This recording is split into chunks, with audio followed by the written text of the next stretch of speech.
Hi and welcome to Debunk File. My name is Sep and today we're going to be discussing Elizabeth Bathory, the legendary Blood Countess.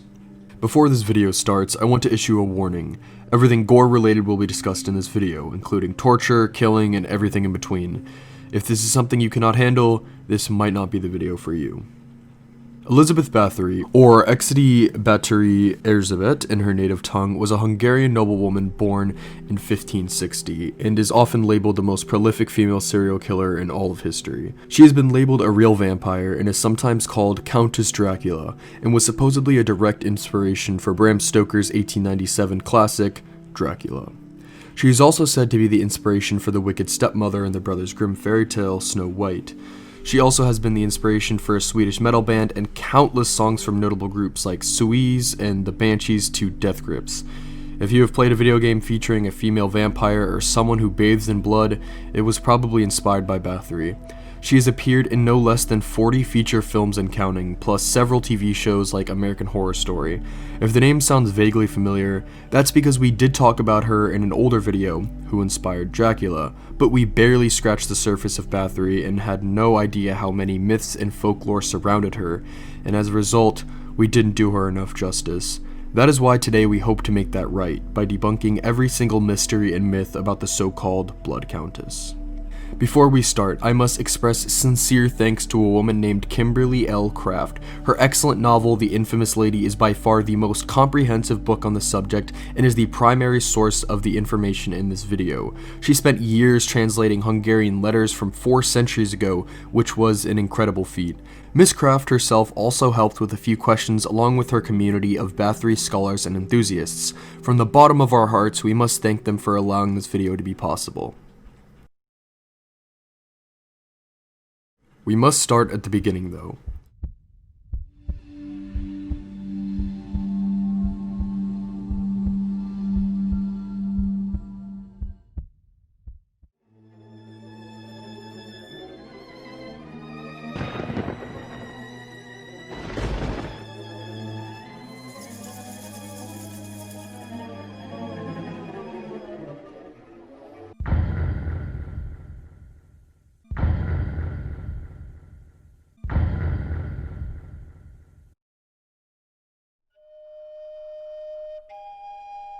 Bathory Erzsébet, who will only be referred to as Elizabeth in order to avoid confusion, was born on August 7, 1560. Elizabeth's childhood was anything but ordinary though. As a kid, it's commonly agreed that she suffered from epilepsy and would have frequent seizures, possibly due to her family's inbreeding, which disgustingly enough was quite common to keep royal blood in the family. Her family, despite her parents uniting both branches, was still harshly divided. George and Anna were Protestant, but her uncle Stephen was Catholic. Elizabeth herself was raised as a Calvinist and was said to be a very bright woman. Sometimes described as a tomboy, Elizabeth would fight with swords and ride horses, unlike other girls.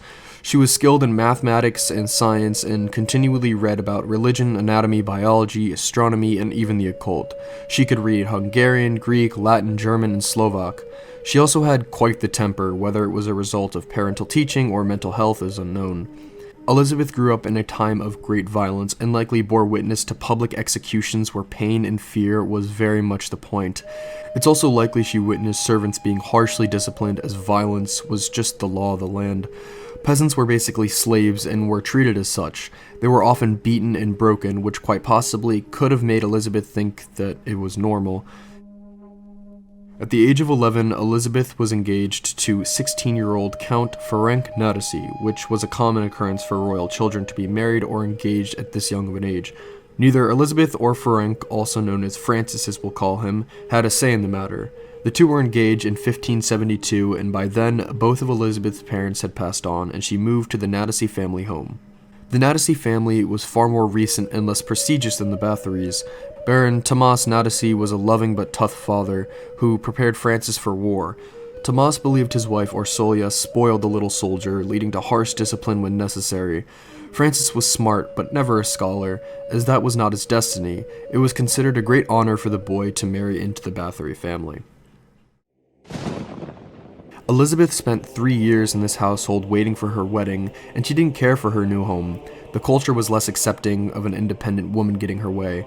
They expected her to be the wife of a military soldier and little else. It is possible during this time she had been beaten down to a more submissive role, which is something that would likely have had psychological implications. It was also at this time that legend has it a local boy impregnated her, but this is unlikely. Daring to touch a royal woman was an easy way to be executed. None would dare defile a Bathory woman. Like Elizabeth, Francis's parents were also dead by May 8th, 1575, the day of the wedding. On this day, Francis was 19 and Elizabeth was 14.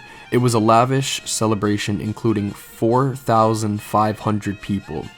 As a gift for his new bride, Francis gave Elizabeth a castle once owned by his mother, Castle Chieda, and its 17 nearby villages. Because Bathory was more prominent name, Elizabeth actually got to keep her name and her husband became Francis Bathory Natasi. By the end of the night, Elizabeth and Francis had inherited both family fortunes. This added up to thousands of arches, dozens of towns, and at least 20 castles. By May 9th, the couple collectively were wealthier than the King of Hungary.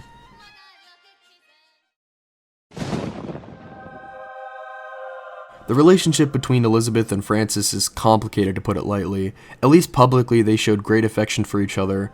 What happened behind closed doors is anyone's guess. Despite her legacy, Elizabeth was said to be a good wife and eventually a good mother to her children, even sometimes an empathetic woman.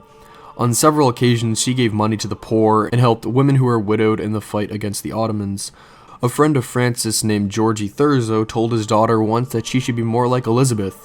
This will become painfully ironic in a little bit. In 1578, the Ottoman Turks began raiding again after years of peace. Many were horrified, but to Francis, this was the moment he had waited his whole life for. He quickly became an important captain in the Hungarian army, earning the nickname the Black Knight of Hungary. Because of this, Elizabeth was left in charge of the land she now owned. She dealt mainly in defense and the many business affairs while her husband fought in battle. She proved quite good at administrative duty. By her mid-20s, Elizabeth had established a routine. Her husband was off fighting, occasionally returning, and she led the day-to-day issues. An average day for her would consist of looking after the estate, attending court, writing letters, and attending church services. Despite what appeared to be a happy life, both Francis and Elizabeth faced a dire political situation. Both had to swear loyalty to the Hungarian crown and the Holy Roman Emperor. The King of Hungary was an Austrian man named Rudolf II, a deeply unpopular leader. They had to pay taxes to the king while receiving little in the way of support against invaders. As a result, money was tight despite being so wealthy. The couple didn't have kids until 1585, whether it was because Francis's time away at war, mutual hatred between the two, or some kind of fertility issue, we can't say. Ultimately, Elizabeth had 5 children: Anna, Orsolia, Catalin, Andras, and Paul. Much like her mother, Elizabeth was kind and nurturing to her children. Never once was she ever said to be cruel to them. Andras lived for only 7 years, Orsolia died at the age of 10, the remaining 3 all lived into adulthood. By the time Paul was born, Elizabeth was already 38, so a lot of motherly duties fell to a woman named Iona Jonagi.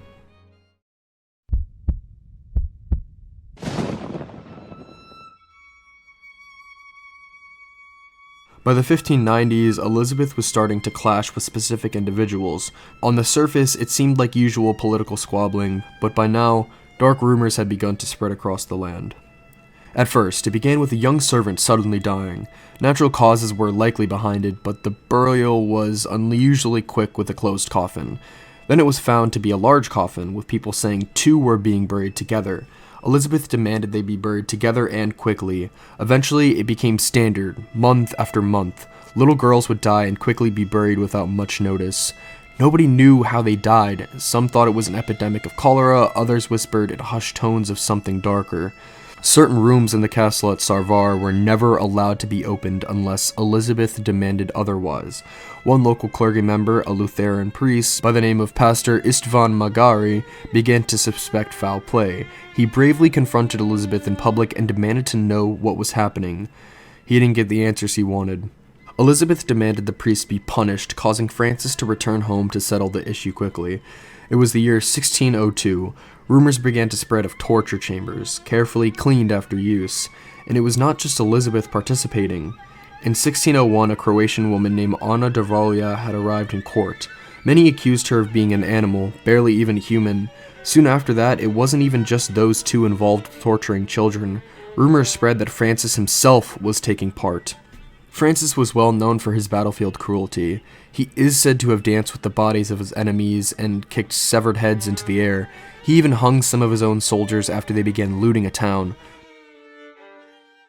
For a while, the rumors of torture slowed, but never went away. The crimes described in the tales were brutal.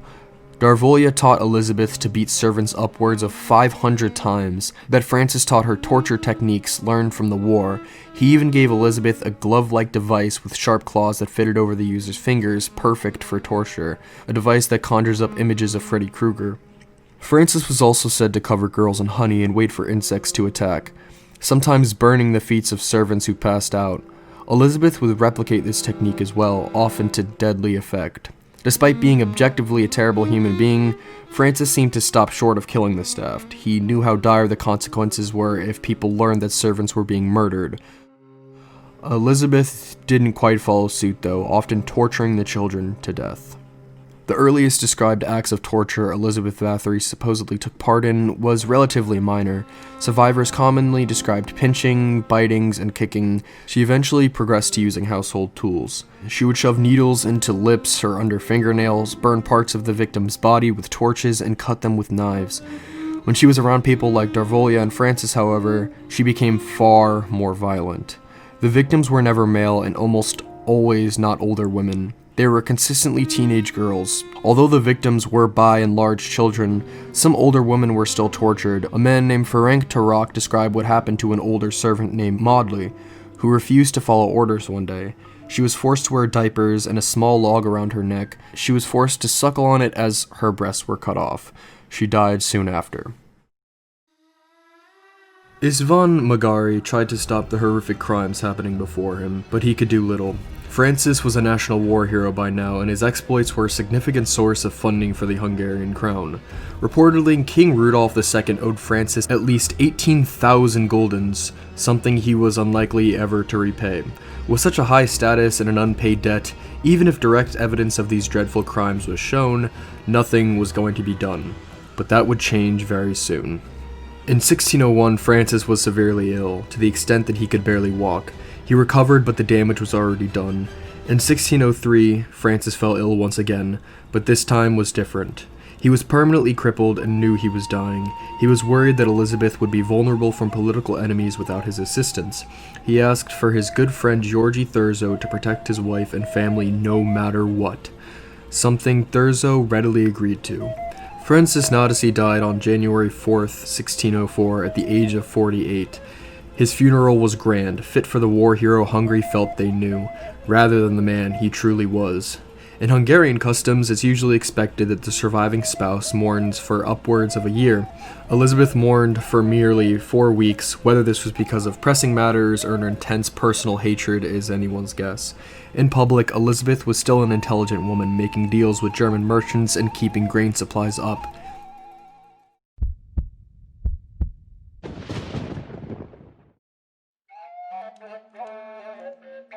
In private, however, the social mask she wore came off.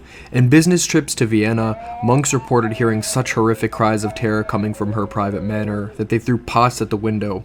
The stress being put on Elizabeth's shoulders worsened that year when a full-out rebellion occurred, led by a man named István Buczai. Buczai was a Transylvanian noble who grew tired of King Rudolf II's persecution of anyone who was not Catholic. At the same time, the Ottoman Turks were still attacking. The revolt rapidly escalated into a full-on war, and Elizabeth was caught in the middle of it all. She faced the trouble of either supporting Buczai and risk treason from the King of Hungary, or stay loyal to the Habsburg family while alienating many Hungarian noblemen. Ultimately, Elizabeth sided with the Habsburgs, even after her own brother, István Bathory, sided with the rebels. In 1605, Chieva was burned and looted by Buczai rebels. More bad news arrived in July of that year. Her brother István was dead. This made her mentally snap. On the carriage ride to the funeral, she managed to beat at least 3 servants to death. With all the stress of war, family deaths, and other psychological issues, Elizabeth was on a rapid killing spree. One servant told the court a few years later that, quote, "Only God knows an account on all of her crimes." While Elizabeth was falling apart, King Rudolph was also mentally at a breaking point. In 1606, his brother Matthias stepped in and, along with the help from Georgi Thurzo, managed to broker peace. By a cruel twist of fate, Istvan Buksai was assassinated not long after peace was declared, and Matthias quickly seized power from his brother, becoming the new king of Hungary. At the same time, Elizabeth's cousin Gabor seized the title of Prince of Transylvania.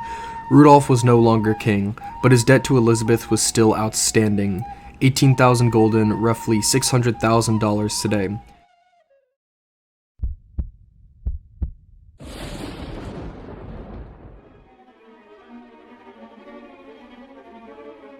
Although the uprising was over, life was still not the same for Elizabeth. Her financial woes were getting worse, and she was often demanding the crown pay her what she was owed. She increasingly hated attending social events, and those ever-present rumors of torture grew only stronger when she was forced to attend.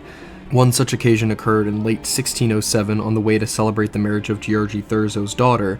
To handle the stress, one servant girl was forcibly stripped naked and forced to stand in a river with the water up to her neck as Elizabeth repeatedly threw water in her face until she froze to death. Incidents like this were becoming more frequent and more public.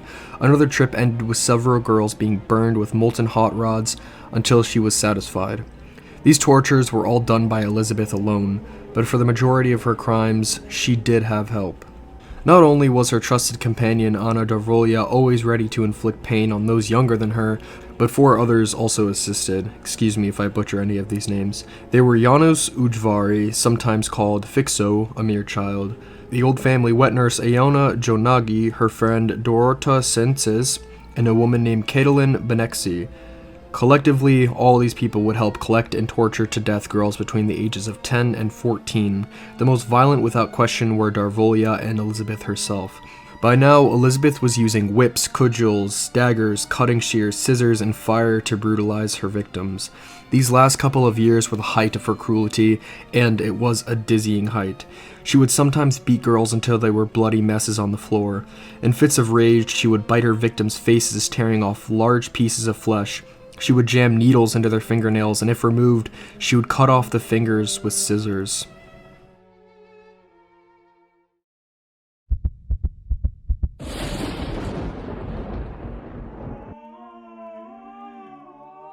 She was now living in the moment, no longer content to hide her crimes from others. What caused this radical change? The stress and grief? Perhaps the aging process had finally dawned on her, realizing time was short on this earth. Perhaps it was a religious breakdown. Calvinism is extremely strict and teaches that at a point, one can never reach heaven if enough sins are committed. Whatever the case, in 1609, she finally moved into Castle Cieta, the castle she is perhaps best known for. Her old friend Georgi Thurzo was now Palatine of Hungary and was beginning to have suspicions about his late friend's widow. Later that year, Anna Darvolia suffered a stroke and died. This again led to more instability in the Countess. One infamous account states that she forced a key court member named Benedict Diaso to witness her crimes. Diaso came into the Countess's room and saw a young girl named Ionka crying, having made a mistake while stitching. She was stripped naked and stabbed in the hands for each individual finger. Elizabeth then stabbed her repeatedly in the arm before getting a crop and striking the girl all over her body. Ionka screamed until she lost her voice, but this wasn't enough. Elizabeth took a candle and shoved it into her wounded hands. She burned them until the hands were as black as coal. The poor girl expired not long after. Dioso also witnessed girls with mouths sewed shut, girls beaten with cudgels until fingers broke, and entire needles shoved through arms. Most horrifically, she saw girls forced to eat burning hot food, drink their own urine when thirsty, and various other things that are so horrible we can't even say them here. Dioso's accounts are more consistent and horrific eyewitness records of the crimes of Elizabeth Bathory.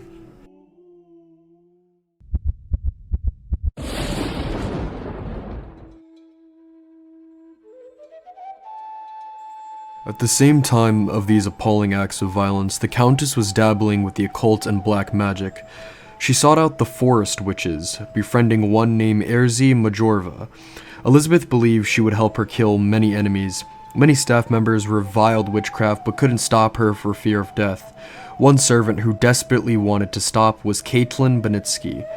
She tried to help the many servant girls and went out of her way to avoid torture sessions, yet she still remained a member of the torture squad. By this stage of her life, Elizabeth Bathory was out of touch with reality. If money or political wit weren't cutting it, then witchcraft would suffice.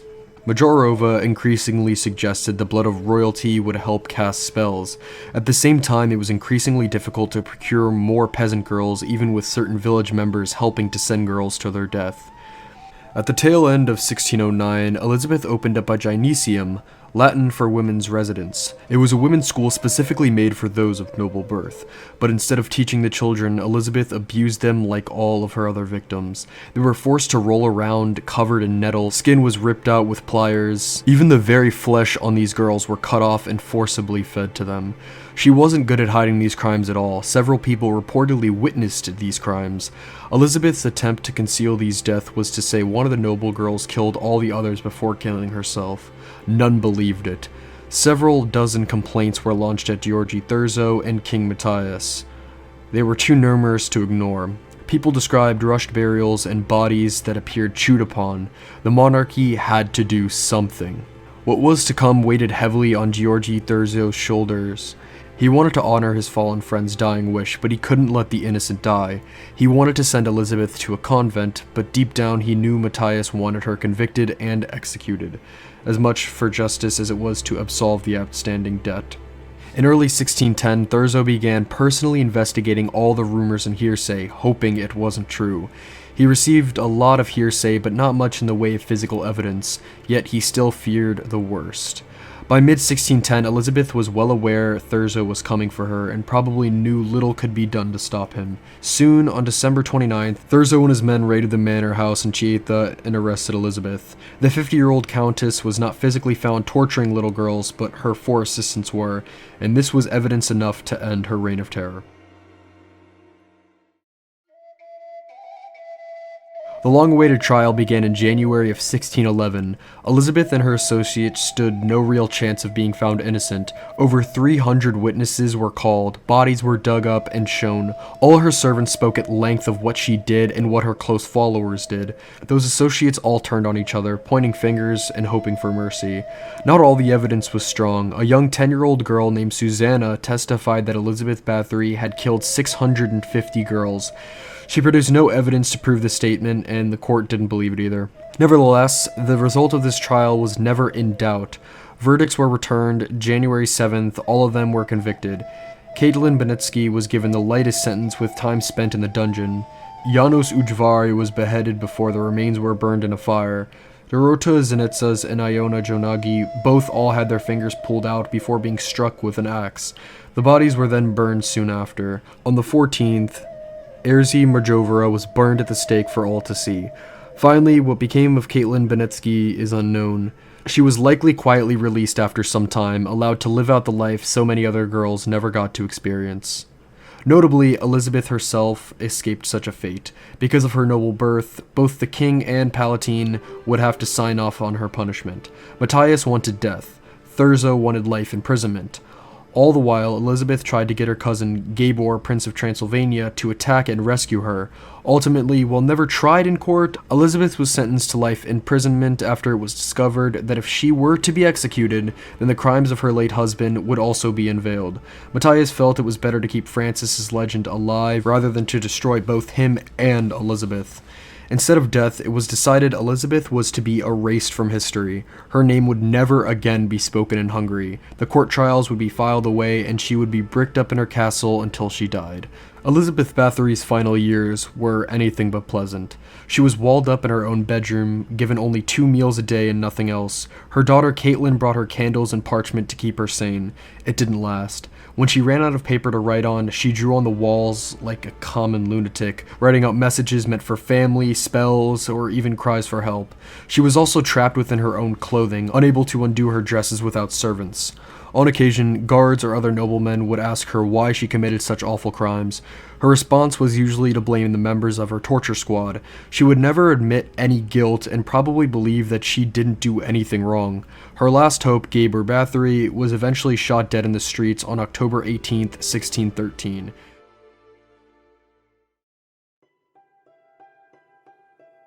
On August 21st, 1614, she complained about the poor circulation in her tiny prison. She told her guard about how cold her hands were. The guard merely told her to lie down and rest. She placed her pillow between her legs and softly sang a song to herself. At 2 in the morning, August 22nd, Countess Elizabeth Bathory was pronounced dead at the age of 54. Her funeral wasn't until November 15th, 1614. Much like her husband, the mourning process didn't last long. Time always marches on, whether one likes it or not.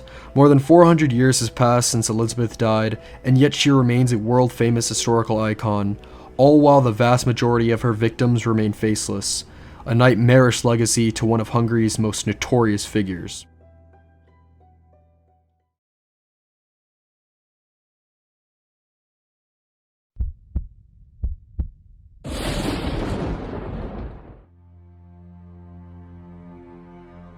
As you can hopefully see, Elizabeth Bathory is one of the worst people to ever walk the earth. Or was she? Let's get to the major myths we didn't yet cover. One of the most intriguing things about Elizabeth is her vanity. She's described as sometimes staring at herself for hours on end, even breaking mirrors in a rage on occasion.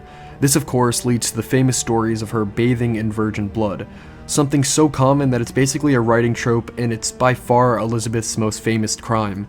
The myth, however, is just a myth. In fact, it's scientifically impossible to bathe in blood, and I can prove it. First off, Elizabeth would need at least 30 victims worth of blood to bathe in an ordinary bathtub, and she would need every last drop. Elizabeth would frequently let blood soak into the floor, splatter the walls, and sometimes would even have to change after beating because of how much blood was on her clothing. So no, Elizabeth could not have bathed in blood. She wasted too much of it to have it be a recurring routine in her life. Also, due to the fact that blood is much thicker than water, it'd be more like sitting in slime than it would be bathing in water. Blood bathing also wasn't mentioned in any of the court documents. Nobody accused her of it. This myth stems from when the court documents were discovered by a Jesuit priest named Laszlo Taruxi in the 1720s. Vampire mania was sweeping across Europe, and the Christian continent couldn't imagine why a woman would torture children to death. Sexual lust wasn't viable, but vanity was. At the same time, her native Hungarians saw her as a folk demon, not a human. In her lifetime, villagers merely called her the infamous lady. The story of blood bathing stems from fiction written about her in the 1800s. The nickname Blood Countess, while you would think it was a latter-day invention, actually was coined when she still drew breath. The Germans in Vienna sometimes referred to her as Die Blutgräfin, literally Blood Countess. The name was popularized, however, in 1894 by German author Ferdinand von Stauby-Ravelsberg's biography of Elizabeth titled The Blood Countess, Elizabeth Bathory, a study and character portrait. By the turn of the century, the vast majority of writings about Elizabeth were based on factual, dubious sources, leading to a cycle of misinformation that to some extent still persists. So, bathing in blood never happened, but what about drinking blood? I mean, after all, she did possibly inspire Dracula. This one, however, makes a little more sense and isn't just pure legend. Remember, Elizabeth would sometimes bite her servants' faces, shoulders, and breasts when she was too tired to get out of bed, but she did not drink their blood. Bite them, yes, but the blood would probably end up on the floor and not in a cup. These actions also probably led to the belief she was a vampire, but that's not the case. Unimaginably cruel, yes. Demonic creature, no. And there you have it. 2 of Elizabeth's most fascinating myths completely debunked. What about the stranger mysteries, the one no one talks about? There are 3 mysteries we're going to be discussing now. Her paintings and the legitimacy of them, where she is buried, and finally we will discuss if she was possibly innocent of these dreadful crimes. First are the paintings. Now, this is an odd one because no true portraits of Elizabeth actually exist, despite what is commonly thought. Of course, there are the ones painted based on her likeness, but nothing remains from when she was still alive. The 2 paintings that are the most famous and the ones that are closest to what she actually looked like. One still hangs to the Hungarian Museum and was commissioned by either her son Paul or grandson Ferenc II. The second painting was made years later and was based on what the original probably looked like. Elizabeth's fascination with her own image really begs the question of why no paintings survived. Surely she would have had hundreds of paintings, seeing as she was truly a vain woman. But we really only know of one being painted in 1585, in which she did sit down and model for, and it's either lost or destroyed. Even if more paintings did exist, it's likely they were intentionally destroyed when Elizabeth was sentenced to life in prison. If she was allowed to live, everything else of hers was to burn, every memory. Elizabeth Bathory's legacy was to be destroyed, and she was to rot. So any paintings or any of that sort would have been most likely completely been destroyed.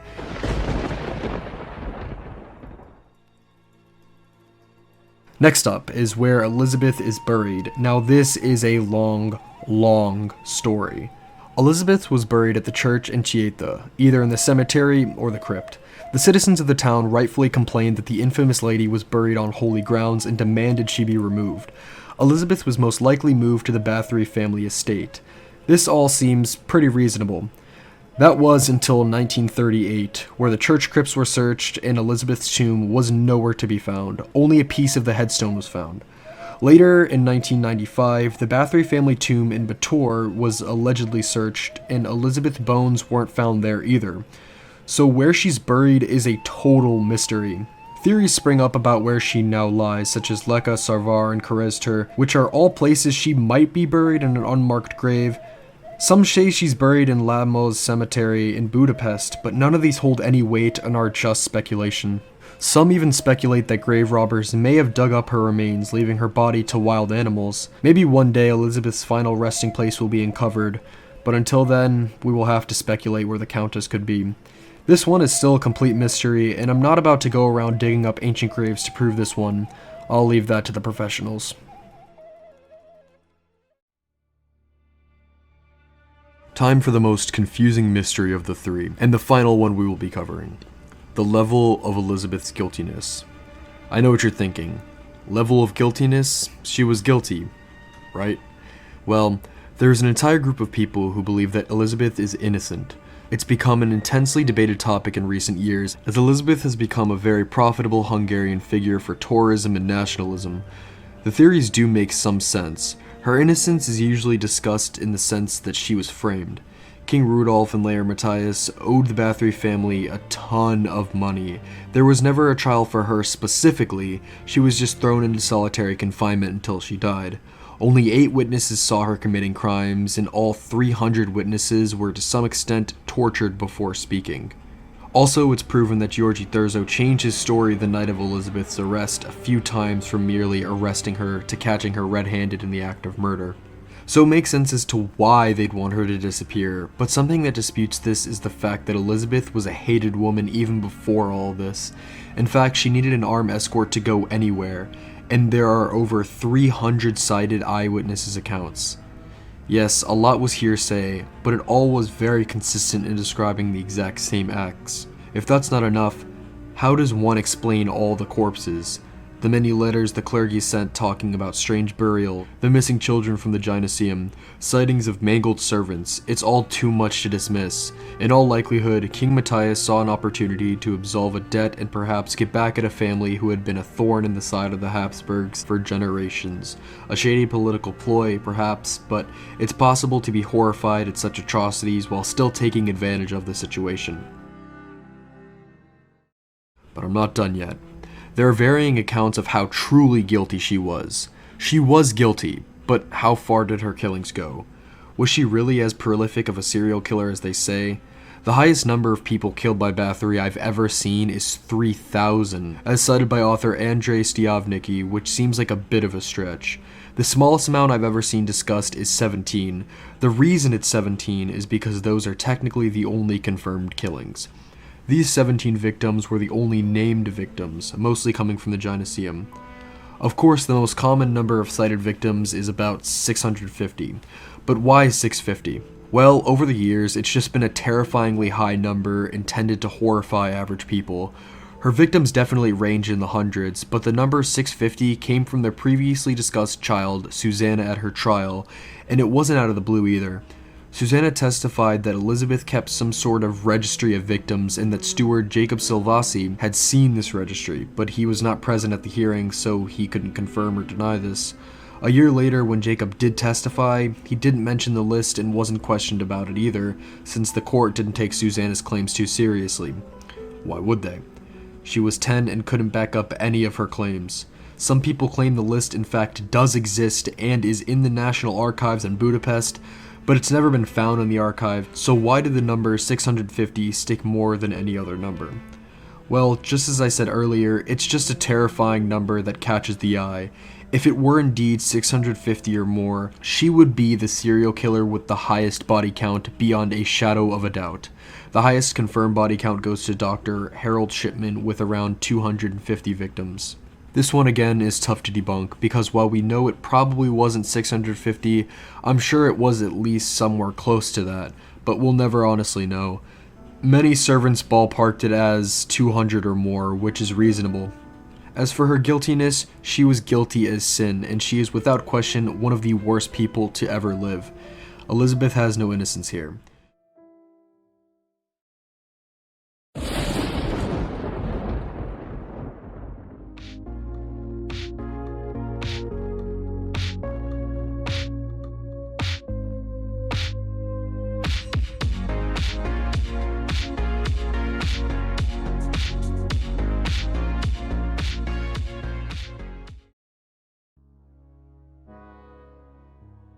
She may have been a complicated figure capable of doing good, but at the end of the day, she was not a good person.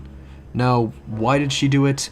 We will never know for sure. During her torture sessions, she would often dehumanize her victims, calling them really bad names while committing very lustful, sometimes erotic violence. Perhaps this was her own personal sexual hang-ups being released. Perhaps she herself was abused, and this was lashing out at society. There will never be a satisfying answer, for it's impossible to fully explain a human being like this. Before we go, we feel it would be best to mention all 17 named victims. It's the least they deserve, for they don't deserve to be forgotten.